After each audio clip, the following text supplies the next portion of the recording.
for the health also, for the environment, and what are the prospects for tomorrow.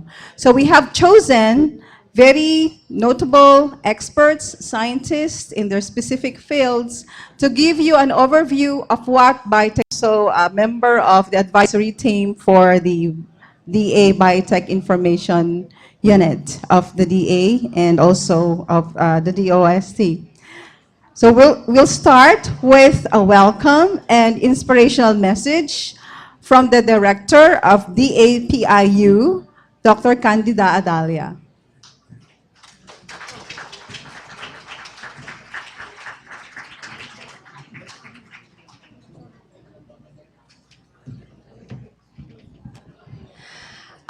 Sa atin pong mga pinagpipitagang mga bisita from academe, local government units, from our foreign partners, for our students, particularly young students interested in biotechnology, guests, ladies and gentlemen, good afternoon.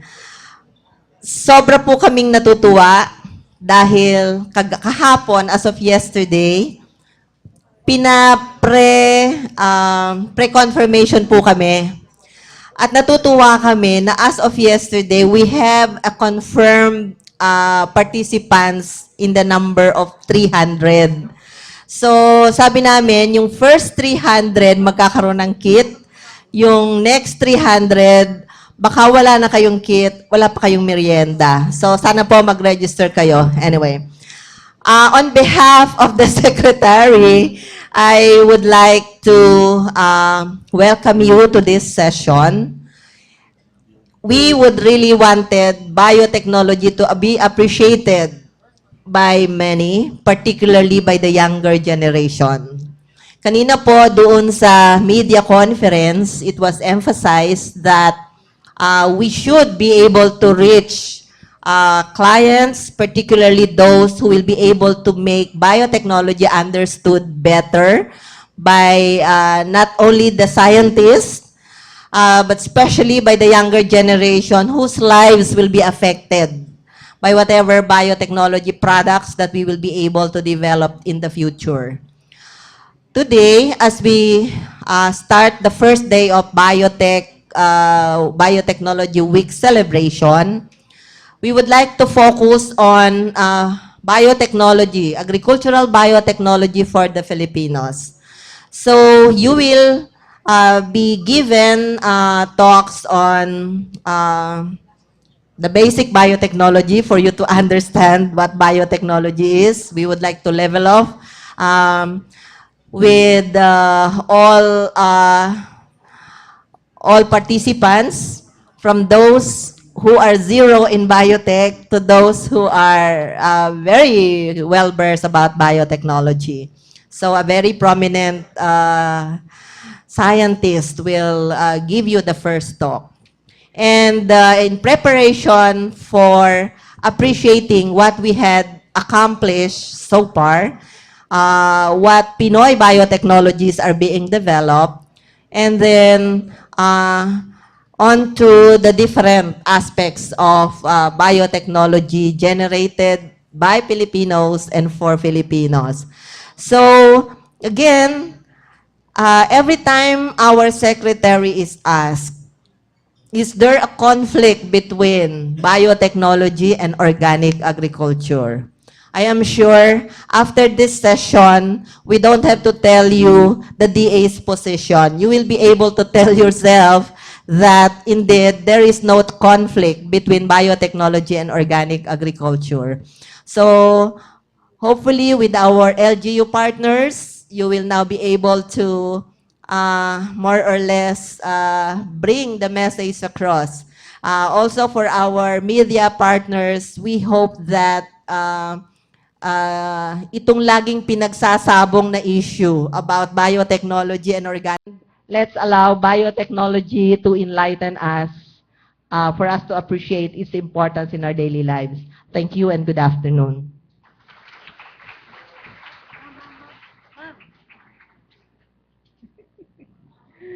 Okay, thank you very much, Dr. Adalia. That set the tone, that's the tone of our afternoon. This is going to be informal, of course, and we hope that as we go on from the first speaker to the last, you will stay because we have a raffle draw at the end. Come on yun, ha? So you stay behind, you stay in your seat and enjoy. Okay, so the first speaker is just retired research professor at the Institute of Plant Breeding, College of Agriculture, University of the Philippines, Los Baños, and a member of the prestigious National Academy of Science and Technology, or NAST, of the Philippines. She headed the crop biotechnology program of the crop science cluster and was chair of both the BS Agricultural Biotechnology and UPLB Molecular Biology and Biotech Program Management Committees. She holds a BS in Chemistry cum laude from the Mapua Institute of Technology and an MS and PhD in Biochem from University of Massachusetts Amherst. She has worked extensively on biochemical aspects of Philippine agricultural and underexploited crops, published in more than 100 technical papers in referee journals, and has been working on transgenic papaya with long shelf life and virus resistance, protein engineering of mung bean storage proteins, and molecular studies of coconut storage and oil body proteins. She is a recipient of several national, professional, and institutional awards and has served as editor of 3 scientific journals. Colleagues, ladies and gentlemen, students, the academe, let's welcome Dr. Evelyn May Texon Mendoza.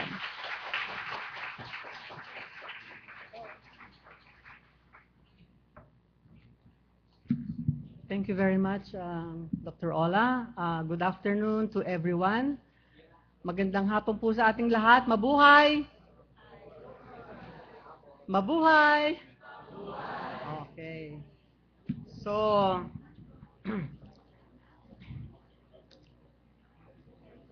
is our screen clear enough? I think we need to lessen the light here. So I have been asked to give a lecture on biotechnology explained. So I asked myself, how do I do that? So usually they give me the topic overview or principles and concepts and applications. But this time it's to be different. It's biotechnology explained. It's not working.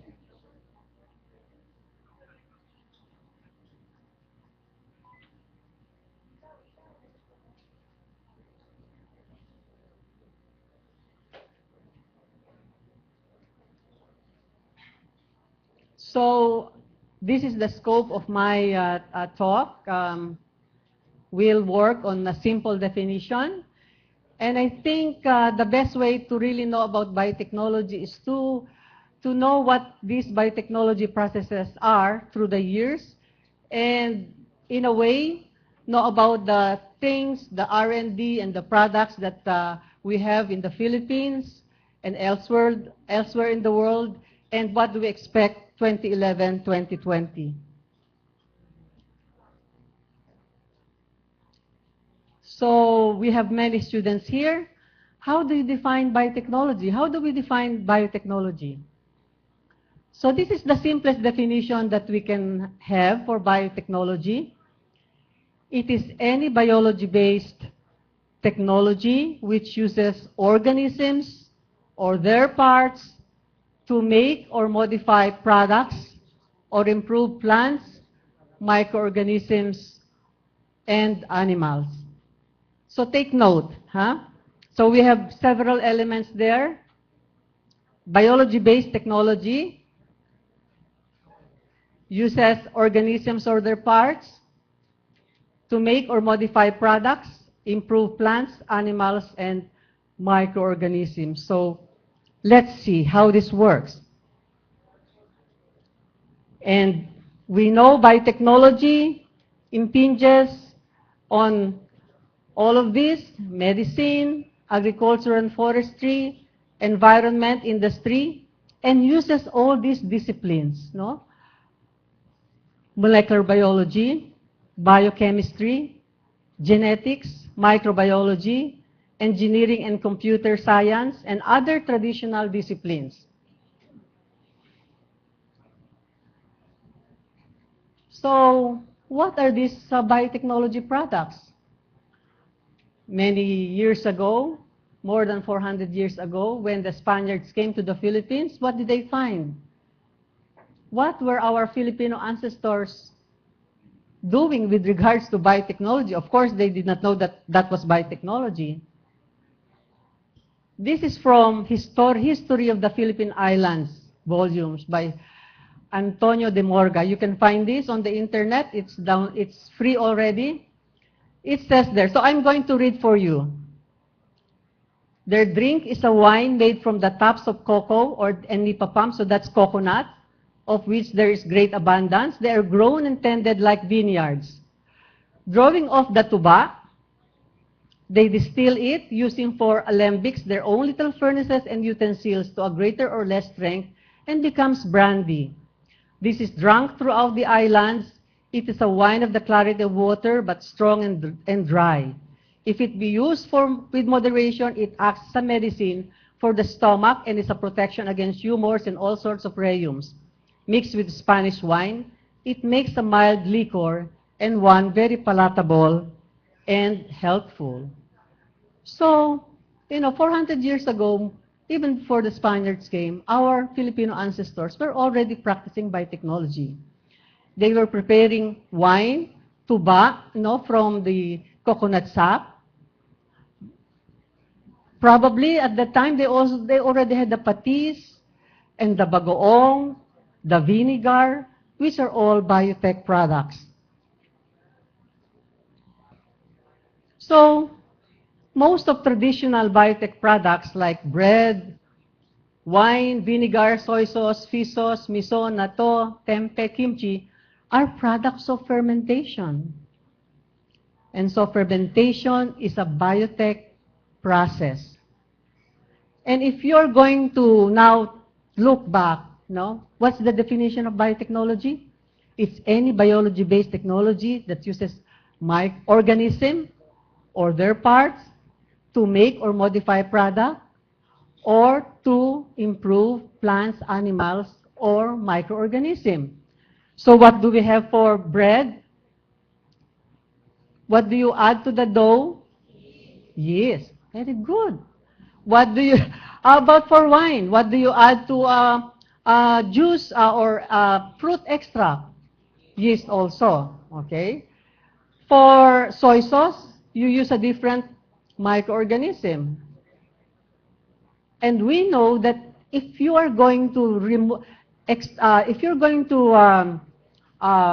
disrupt the microorganisms, take the extract from the cells, remove the debris, and then add the extract without the cells, to the fruit extract, you will still get the wine, you will still get the bread, etc., no? Because it's an active principle that acts on the raw material, no? So, making use of the whole organism or part of the organism.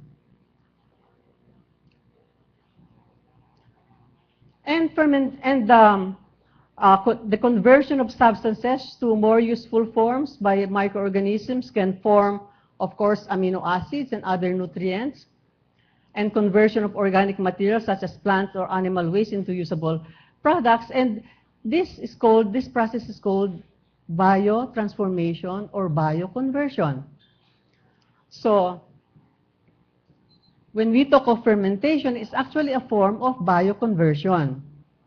And patis, which is made by, the hydrolysis of the proteins of fish in the presence of salt, what do you get? It's the liquefied material that is very rich in amino acids, no? Including glutamate, which is to enhance the flavor of food. So, these are then the so-called non-food bioconversion fermentation products. No? So these are biotech products. The antibiotics, microorganisms produce antibiotics. For example, the Penicillium rotatum, discovered by Sir Alexander Fleming, organic acids, amino acids, enzymes. And this is a huge industry, $4.9 billion in 2004. So that's how big this fermentation bioconversion industry is in the world. Plant breeding is biotechnology. As early as 3000 before Christ, BC, the Peruvians started to improve potato to make them larger and frost tolerant. So before they were very, very small, like the small potatoes that we love now to add to our vegetables, no? But they wanted them larger and tolerant to frost. So I'm not going to discuss why it is biotech, because that's for you to think, no? So the students and the rest, how can plant breeding or animal breeding conform to the definition of biotechnology? So before, you have very small tomatoes. Now we have, well, we still have the small tomatoes, but we love them. But we have much larger ones, different shapes. The native corn looked like this before, and we still have this. But this is now the modern corn, all because of traditional breeding or conventional breeding. Animal breeding, we have an example here, native chickens from different parts of the world. Of course, they look very nice also. But you have now the modern breeds, which can have, which can lay more eggs in less time, grow faster, etc. And still, the flesh would be very tender.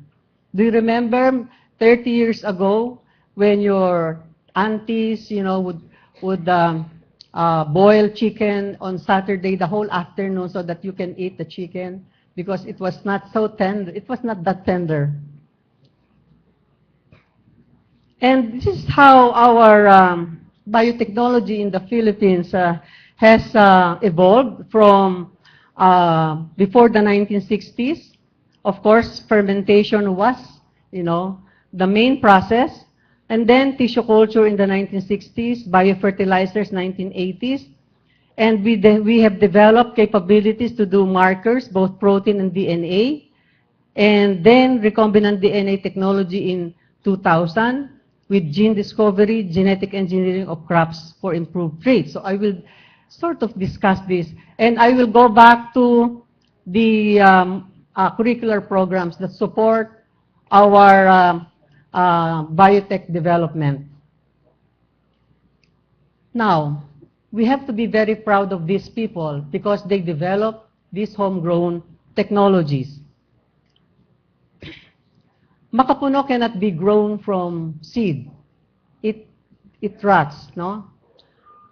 So this lady, Dr. Emerita de Guzman, professor at UP Los Baños, developed the embryo rescue of makapuno. So now you can get 100% makapuno trees, no? Makapuno from makapuno trees.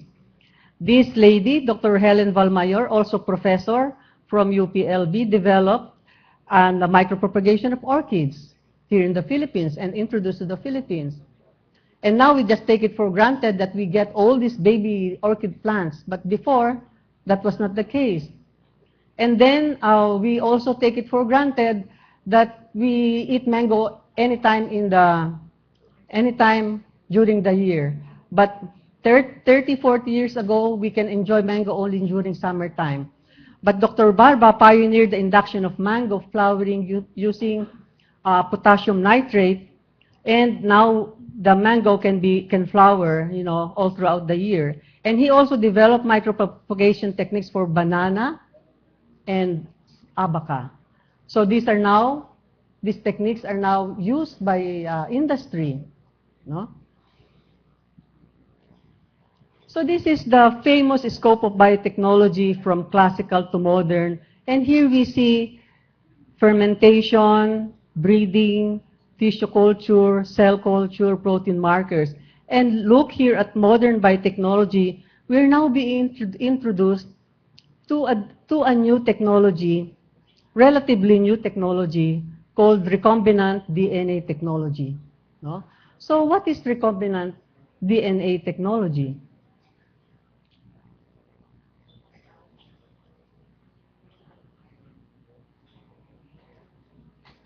Recombinant DNA technology or genetic engineering is a method that allows the combination of genes in a test tube to form a hybrid DNA. Well, you will say, isn't it that recombination happens all the time in an organism, no? In our body? But this is a method that allows the combination of the genes outside the body of the organism. So therefore, you can design the gene for a specific trait. So that's in the essence what is recombinant DNA technology. And therefore, this allows the transfer of a specific gene for a desirable trait. If we look at, for example, if when we cross two plants, one of these characteristics, so these are the DNA, this one, the other one here.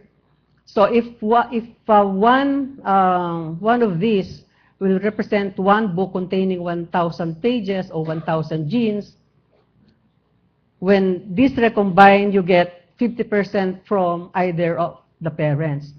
But in genetic engineering, if you're interested only in one gene, you insert that one gene into the genome of the organism of interest. No? So you get that. So it's very precise. You don't get all for GeneStar MVP for feed efficiency, marbling, black homozygous black. If you have these products, you know, if you have the Angus, you don't want people to say that we are selling Angus or serving Angus steak. So the owner of Angus can really run after people who are saying that they are selling such and such a product. So DNA marker technologies for animal, superior animals. And as I mentioned, marker-assisted selection done here in the Philippines by Phil Rice to develop Tubigan 7 and Tubigan 1. So we have been talking about biotechnology processes. One, for bioconversion or fermentation. Second, breeding, tissue cell culture, and then now recombinant DNA technology with its many different uses. No? So when you say biotechnology, it's not just GM technology, but all of this.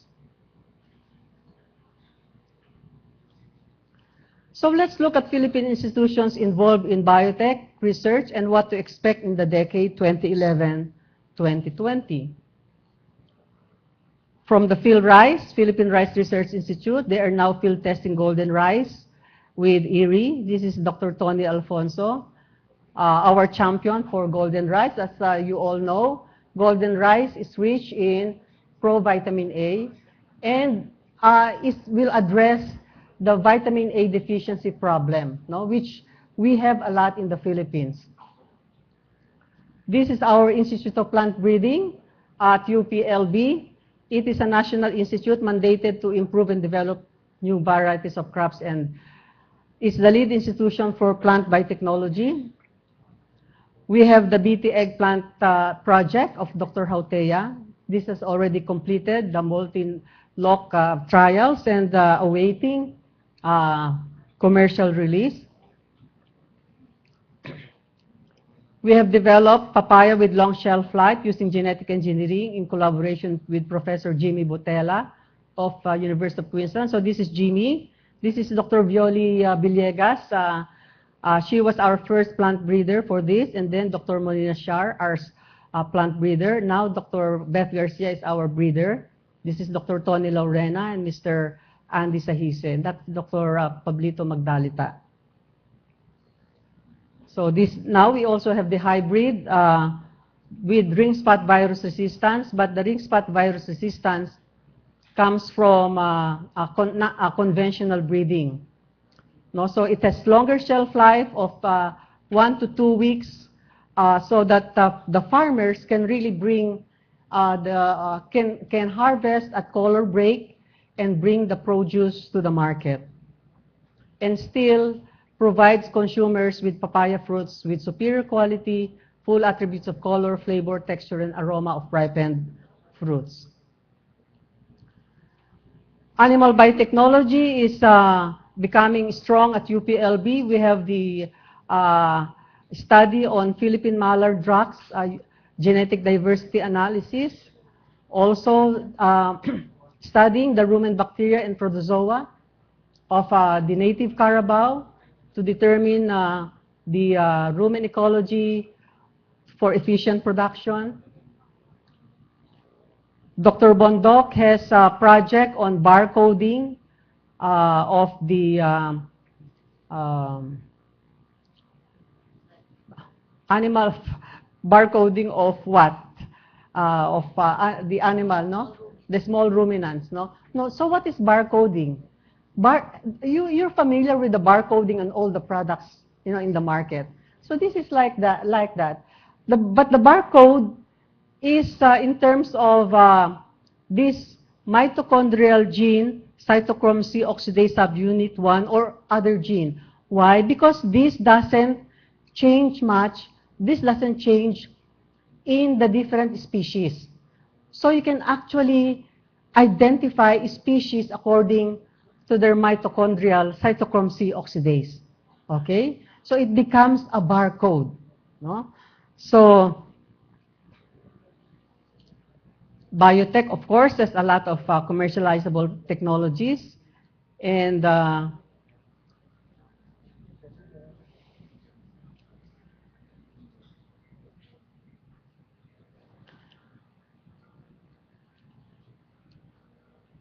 okay, so this is just selected projects. They have a fuel ethanol production from lignocellulosic feedstocks. So right now, our fuel bioethanol comes from sugarcane, from sorghum. But these are also food materials, no, raw materials. So the next best thing really is to use the lignocellulosic materials, which are waste materials, grasses, the hulls, and the plant materials after harvesting all the agricultural plants, crops, right? So they have a big project here. UP Manila is, of course, working on health, and Dr. Destura is health biotech. Dr. Destura is the present director of the biotech at UP Manila. I would like just to show you here the lamp, the detection of dengue virus using a lamp. No, this method, it's not really PCR. It's just one. It's not no gradient. It's so it's much easier, and also the human microbiome and chronic diseases. UP Diliman also has its own biotech, but the Biotech Institute at UP Los Baños was the first among the different biotech campuses, biotech institutes in the UP. So they are working on this, no? So biotech at UP Diliman. There is also the Natural Science Research Institute, the DNA laboratory headed by Dr. Ungria, and they are working on this kind of researches. No? So they also, the services is for DNA fingerprint analysis.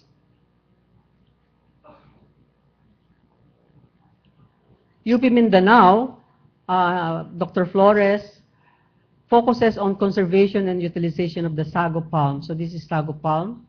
So they got a huge grant from UP System and also from BOST.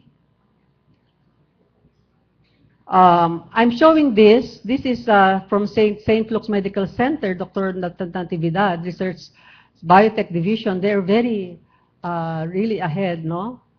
They're doing all of this, no? So now let me introduce the Philippine Genome Program. It's a UP system-wide, UP Diliman, UP Manila, UP Los Baños, and what is genomics? A study of the genome, no, of an organism. And the study provides knowledge and information on genome composition, gene expression, and metabolic processes. So what are the possible applications? For medicine, have you heard of personalized medicine? If you know what you have, your genome, you know where you have you are susceptible to this because you have certain markers, gene markers. No, so it's a guide, and of course, it will help us understand more the gene expression, metabolic processes, not only for health for the humans, but also for plants and animals.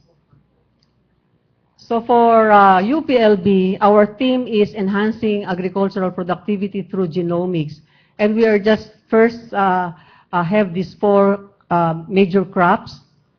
And I am pleased to tell you that we have this project on Musa balbisiana, and this includes our Saba. You know, Saba is endemic to the Philippines. We should take care of our Saba because that's a very big product, commercial product, and it is protected, no? So we have many genotypes and many, of course, balbisiana and Saba. So we have this project funded by DA Biotech.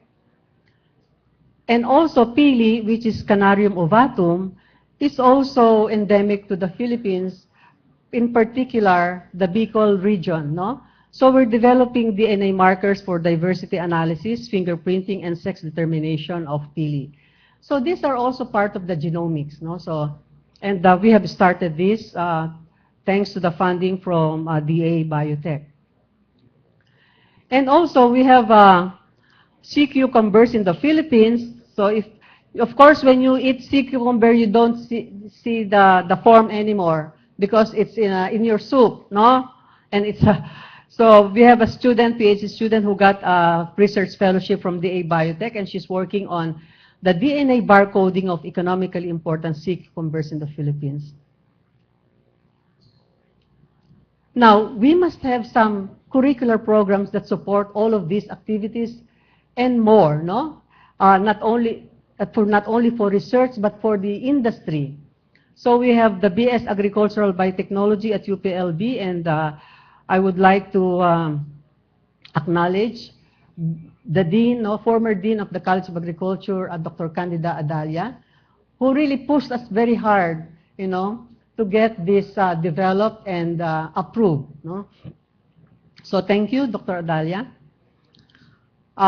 We also have the BS Biology major in Cell Molecular Biology, BS Biotechnology, Visayas State University, BS MBB, UP Diliman, and Matuwa has Biological Engineering, no?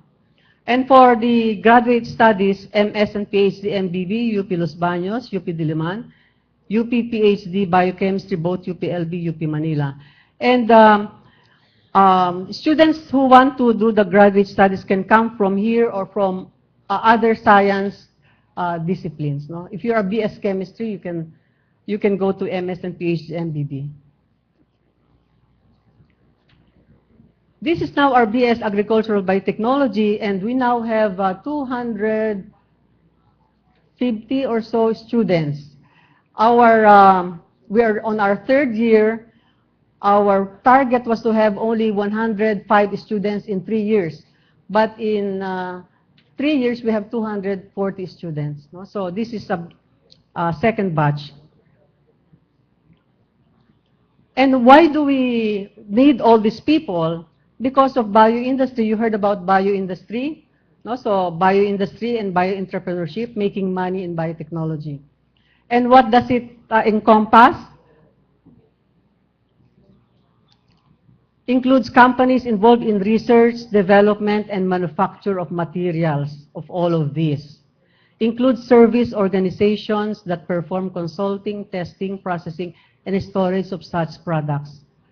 So we hope that with all this research and development in biotech and curricular programs that support, we will also have an increasingly active and big, large bioindustry in the Philippines.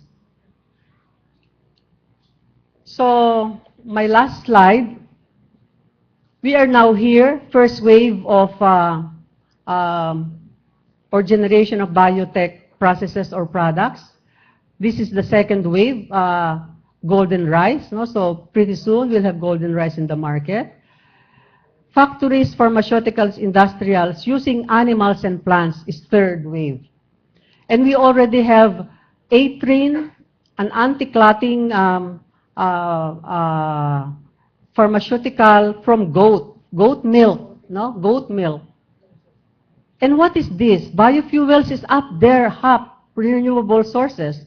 Because here, what is being done is to improve microorganisms so that they can have 2 or 3 3 genes, no? To be able to process lignocellulosic materials, very difficult to do that, to plain simple sugar, which can be converted to ethanol. So that's why biofuels is up there. So here in the last, I don't know how many minutes, we have done all of this, simple definition, what are the biotech processes through the years, and what are we doing in our country in these different. I'm sorry, I'm sure I did not, I was not able to include all our institutions doing biotech. So I hope that this gives a good understanding of what biotechnology is. And so thank you very much for your kind attention.